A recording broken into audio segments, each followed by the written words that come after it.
सरदार पटेल राष्ट्र निर्माता कहा जाता है, बाबा साहब डॉक्टर अम्बेडकर को संविधान निर्माता कर। आप सोच सकते हैं कि नरसिंह कहाँ से चल रहा है, उस नकोरिया टैंक से चल रहा है जिसको सरदार पटेल ने उनका जो सस्ता विचारक था ये विस्फोट कर उसको जेल में डाल दिया था। चाहे पेट्रोल के आरक्षण का मामला हो, चाहे अल्पसंख्यकों के आरक्षण का मामला हो, एक नहीं तमाम बिंदुओं पर बाबा साहब डॉक्टर अम्बेडकर और सरदार पटेल की सोच एक थी। मैं किसान का बेटा हूँ, कौन सा पेड़ कितना फल देगा मुझसे अच्छा कोई नहीं जानता।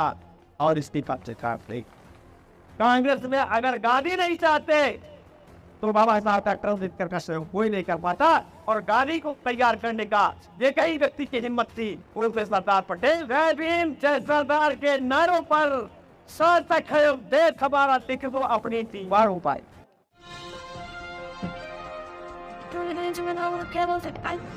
सरदार पटेल को राष्ट्र निर्माता कहा जाता है और बाबा साहब डॉक्टर अम्बेडकर को संविधान निर्माता कर। आज सोचिए, राष्ट्र चाहे जितना बड़ा विशाल होगा, अगर उसका संविधान अच्छा नहीं है तो वहां की लोकतांत्रिक व्यवस्था अच्छी नहीं हो सकती। इसलिए राष्ट्र के साथ संविधान जरूरी है, लेकिन संविधान भी चाहे जितना बढ़िया होगा, अगर राष्ट्र ही नहीं होगा तो क्या करें। आज अगर आपका ये देश कई टुकड़ों में बटा होता, राष्ट्रीय एकीकरण न हुआ होता, तो जो क्षेत्र बचता उसी में भारत का संविधान लागू होता। इसलिए राष्ट्र की विशालता और उसके साथ एक बढ़िया संविधान दोनों आवश्यक है, इस बात को जानने की जरूरत। इसीलिए हम लोगों ने नारा दिया, जय भीम जय सरदार के नारों पर सार्थक है देश हमारा, लिख दो अपनी दीवारों पर। मित्रों, चूंकि सरदार पटेल और बाबा साहब डॉक्टर अम्बेडकर के बीच जानबूझकर एक खाई पैदा की गई। और खाई क्या पैदा की गई, उसका कारण था गांधी जी से बाबा साहब डॉक्टर अम्बेडकर की वैचारिक दूरियां थी, जिसके नाते पूरा पैक्ट हुआ। एक विस्तृत विषय है जो कि सरदार पटेल गांधी जी के साथ थे। यह तक तमाम मामलों में सरदार पटेल ने गांधी जी के अपनी बात दूसरे ढंग से भी रखी, उनकी गलत बातों को अगर उचित नहीं समझा तो उसका आपत्ति भी किया है। इसी नाते सरदार पटेल को भी लोगों ने गांधी जी से जोड़कर डॉक्टर अम्बेडकर का विरोधी मान दिया। आइए उसी पे कुछ चर्चा करते हैं। विरोध में पहला विरोध लगाया जाता है, आरोप लगाया जाता है कि सरदार पटेल ने डॉक्टर अम्बेडकर को हरवाया। और मैं कहता हूं, सरदार पटेल जब तक जिंदा रहे, बाबा साहब डॉक्टर अम्बेडकर ने केवल 3 चुनाव लड़े और वो तीनों चुनाव जीते, कोई चुनाव नहीं हारे। पहला चुनाव उन्होंने 37 में लड़ा, 13 विधायक जीते थे, बाबा साहब डॉक्टर अम्बेडकर स्वयं जीते थे। वो अपने बलबूते पर जीते थे, किसी का सहयोग नहीं, स्वतंत्र मजदूर दल से। दूसरा चुनाव उन्होंने बंगाल से लड़ा और वर्णीय जोगेंद्र नाथ मंडल, जब बाबा साहब स्वयं भी निराश हो गए थे और उन्होंने कहा कि अब किसी प्रांत से मैं चुनकर संविधान सभा में नहीं आ सकता, तब भी जोगेंद्र मंडल ने हार नहीं मानी और उनके शेड्यूल कास्ट फेडरेशन के अकेले विधायक माननीय जोगेंद्र नाथ मंडल जी, उनके साथ उन्होंने तैयार किया। वहां के बंगाल के जो हमारे वर्कर थे नमोशूद्रा समाज के, इतनी जागरूकता में आ चुकी थी हरिचंद्र गुरुचंद्र ठाकुर की वजह से कि उन्होंने कांग्रेसी विधायकों, निर्दलीय विधायकों जो अनुसूचित जात के थे, उनका घेराव किया, उन पर दबाव डाला कि अगर बाबा साहब डॉक्टर अम्बेडकर यहाँ से जीत कर नहीं गए तो हम भी जिंदा रहेंगे, हमारे मारे जाएंगे, लेकिन आपको भी जिंदा नहीं रहने देंगे। धरना किया, प्रदर्शन किया और तब 5 विधायकों की जरूरत थी। 7 विधायकों के वोट से बाबा साहब डॉक्टर अम्बेडकर वहां चुने गए। मित्रों, इस चुनाव में जिताने में सबसे बड़ा योगदान जोगेंद्र नाथ मंडल जी का था। और तीसरा चुनाव जो जवान जयकर के इस्तीफे से रिक्त हुई सीट, उसमें डॉक्टर अम्बेडकर को जिताने में सबसे बड़ा योगदान सरदार पटेल का है। मतलब की किताब डॉक्टर जकारिया की किताब, डॉक्टर जायसवाल की किताब आप पढ़िए तो आपको ऐसी बातें जानकारी हो, इस इतिहास को छिपाया। बार बार कहा जाता है कि महाराष्ट्र से चुनाव हरवा दिया सरदार पटेल ने। अरे 1946 के चुनाव में बाबा साहब डॉक्टर अम्बेडकर चुनाव ही नहीं लड़े तो हरवा क्या दिया? चुनाव ही नहीं लड़े थे। वो तो उस समय भी वायसराय के गवर्नर की जो काउंसिल होती थी उसमें श्रम मंत्री वो समय भी थे जब चुनाव हुआ। मित्रों, उनकी पार्टी लड़ी थी, शेड्यूल कास्ट फेडरेशन लड़ा था, 5 लोग लड़े थे। लेकिन जरा आप बताइए, सरदार पटेल समझौता चाहते थे बाबा साहब डॉक्टर अम्बेडकर से 46 में भी प्रांतीय विधानमंडल दल के चुनाव, लेकिन वो समझौता नहीं। और जब नहीं हो पाया, कोई भी ईमानदार नेता, सरदार पटेल नहीं, यहाँ आर के वर्मा जी बैठे हुए हैं, अगर ये वो चुनाव समिति का अध्यक्ष बना दे अखिलेश यादव जी, और यहाँ पर रामेश्वर पवन खड़ा हो जाए दूसरे संगठन से, हम बहुत प्रिय हो जाए, तो क्या वो हमारा सहयोग करेंगे? नहीं करेंगे। उन स्थितियों में सरदार पटेल ने वही सहयोग नहीं किया शेड्यूल कास्ट फेडरेशन से, क्योंकि कांग्रेस चुनाव समिति के वही संयोजक थे, वही अध्यक्ष थे। और महाराष्ट्र से ये भी चुनाव शेड्यूल कास्ट फेडरेशन नहीं जीता, पूरे देश में वही जोगेंद्र मंडल जी ही जीते। मित्रों, इस तरीके से ये भ्रम जो है कि सरदार पटेल ने चुनाव हरवा दिया डॉक्टर अम्बेडकर को, ये कौवा कान ले गए के तरीके से इसको समझने की जरूरत है। दूसरा आरोप एक लगाया जाता है सरदार पटेल पर कि उन्होंने कहा था कि हमने डॉक्टर अम्बेडकर को संविधान सभा में आने के लिए खिड़की और दरवाजे के रोशनदान तक बंद कर दिए। ये आरोप कौन लगाया जाता है? खूब चलता है, आपको ये सोशल मीडिया पे बहुत मिलेगा। सरदार पटेल ने तो पत्र व्यवहार के अलावा कुछ नहीं लिखा, लेकिन बाबा साहब डॉक्टर अम्बेडकर ने जितना लिखा है शायद स्वतंत्र भारत किसी नेता ने तो नहीं लिखा है। मेरा निवेदन है, आप बताइए कि बाबा साहब डॉक्टर अम्बेडकर ने कहा लिखा है इस बात को। हमारी बात कहने से काम नहीं चलेगा। डॉक्टर अम्बेडकर का साहित्य है, उससे खोल के बताइए कि फला पे बाबा साहब डॉक्टर अम्बेडकर ने इस चीज को लिखा है कि सरदार पटेल ने ऐसा कहा। लेकिन इसके बावजूद ये नैरेटिव चल रहा है तो चल रहा है। नेहरू का नाम नहीं लिया जाएगा, सरदार पटेल को बदनाम किया जाएगा। आप सोच सकते हैं कि नैरेटिव कहां से चल रहा है? उस मैकोरिया कैंट से चल रहा है जिसको सरदार पटेल ने 20,000 स्वयं सेवक कार्यकर्ता सहित उनका जो संघचालक था, जो सबसे प्रिय संघचालक था ये गोलवलकर, उसको जेल में डाल दिया था और प्रतिबंध लगा दिया था आरएसएस पे। इस नाते उधर से ये नैरेटिव चलाया गया और हमारे लोगों ने अज्ञानता में इसको पढ़ा दिया। और अपने समाज के कुछ लोग में नाम नहीं लेना चाहता, जिनका संगठन है वो मंच से खूब इस चीज को बढ़ा चढ़ा कर बोल, ये समझने की जरूरत है। मित्रों, एक आरोप और लगता है कि सरदार पटेल गांधी के गुलाम थे, चाटुकार थे, वो ओबीसी समाज से थे। इसके बावजूद उन्होंने डॉक्टर अम्बेडकर से कहा कि ओबीसी कौन है, और उन्होंने ओबीसी आरक्षण का विरोध किया। आइए उसका मैं आपको एक लिखा हुआ सबूत आपको देना चाहता हूं। बाबा साहब डॉक्टर अम्बेडकर जब बंगाल से सदस्यता चली गई, उसके बाद चुने गए, और जब संविधान सभा 6 दिसंबर को बैठक हुई, 2 सितंबर 1946 को अंतरिम सरकार में हुई, तो 9 दिसंबर 1946 को अस्थायी अध्यक्ष बनाए गए सच्चिदानंद सिन्हा, और 2 दिन बाद उसके अस्थायी अध्यक्ष बना दिए गए बाबू राजेंद्र प्रसाद जी। और इसके बाद तमाम समितियां बनी, उन्हीं में से मौलिक अधिकार समिति, अल्पसंख्यक समिति, कई समितियां थी जिसके अध्यक्ष सरदार पटेल भी थे। बाबा साहब डॉक्टर अम्बेडकर ने जो संविधान लिखा, उसकी जो प्रारूप समिति बनी वो बनी है 29 अगस्त 1947 को, और 30 अगस्त को बाबा साहब डॉक्टर अम्बेडकर उसके चेयरमैन बनाए गए। लेकिन मैं आपको पीछे ले चलता हूं, जब ड्राफ्टिंग कमेटी बनी ही नहीं थी, उस समय 23 अप्रैल 1947 को सरदार पटेल ने संविधान सभा के अध्यक्ष को एक प्रतिवेदन दिया। प्रतिवेदन को जरा आप सुने, मैं उन्हीं शब्दों को जो हिंदी रूपांतरण है अंग्रेजी में लिखा, उसको मैं आपको बताना चाहता हूं।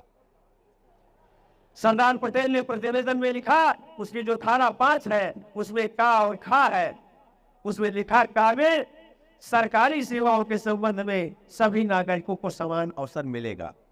फिर था में उन्होंने कहा कोई भी नागरिक धर्म, जाति, वर्ण, लिंग, वंश, जन्म स्थान के आधार पर सरकारी नौकरी के अयोग्य नहीं समझा जाएगा, परंतु यदि राज्य ये समझे कि कुछ वर्गों का सरकारी सेवाओं में उचित प्रतिनिधित्व नहीं हुआ है तो उनके लिए जगहें सुरक्षित करने में राज्य को यहाँ दिए गए आदेश से कोई बाधा नहीं। इतने के बाद भी जब क्लियर नहीं हुआ तो 8 अगस्त 1947 को सरदार पटेल ने पूरा प्रतिवेदन दिया, और पूरा प्रतिवेदन को मैं पढ़ना चाहता हूँ, उससे क्लियर हो जाएगा कि वो पिछड़े वर्गों के आरक्षण के बारे में कितना कहते हैं। उन्होंने लिखा, हम सिफारिश करते हैं कि सामाजिक तौर पर शिक्षा में पिछड़ी हुई जातियों के हालात की जांच पड़ताल करने तथा उन कष्टों को जिनमें कि उन्हें कार्य करना पड़ता है कि अध्ययन हेतु एक वैधानिक आयोग बनाया जाएगा। इस आयोग का काम होगा कि संघ योग इकाई सरकारों जैसा कि अवसर हो उनके कष्ट निवारण करने योग्य कार्यवाही की सिफारिश करें और इस बात का संकेत करें कि उन्हें इतदर्थ कितनी आर्थिक सहायता दी जाए और ये सहायता किन किन व्यवस्थाओं के अधीन दी जानी चाहिए। अब आप बताइए कि अब 340 में जो कुछ आया है क्या इससे कुछ अलग है क्या? इसी को डेवलप करके लिखा गया। तो इन मामलों में चाहे वो सांप्रदायिकता का मामला हो, चाहे भारत विभाजन का मामला हो, चाहे बैकवर्ड के आरक्षण का मामला हो, चाहे अल्पसंख्यक के आरक्षण का मामला हो, एक नहीं तमाम बिंदुओं पर बाबा साहब डॉक्टर अम्बेडकर और सरदार पटेल की सोच एक थी। सांप्रदायिकता के मामले में आप जानते विभाजन के दोनों लोग विरोधी थे। बाबा साहब डॉक्टर अम्बेडकर ने तो बाकायदा पाकिस्तान की परिकल्पना एक किताब ही लिख डाली।